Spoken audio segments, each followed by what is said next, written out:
Social media থেকেই এই দিদিভাইয়ের ভিডিও আমি পেয়েছি। আমি দিদিভাইকে চিনি না, জানি না তার নাম, কিন্তু তাকে নিয়ে তাকে না জিজ্ঞেস করেই তার ভিডিওটি আমি আমার পেজে পোস্ট করছি।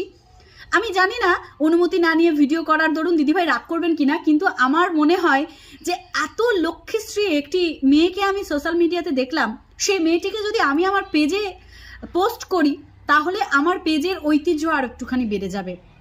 আমি সোশ্যাল মিডিয়া স্ক্রল করতে করতে এই ভিডিওটি যখন দেখি তখন আমার একটা জিনিসই মনে হয়েছিল, এত সুন্দর মানুষও এই পৃথিবীতে থাকতে পারে।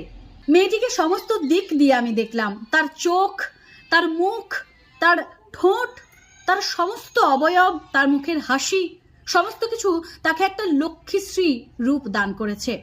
আর সব থেকে যেটা মধুময় করে তুলেছে সেটা হচ্ছে তার সিঁথির সিঁদুর। আজকাল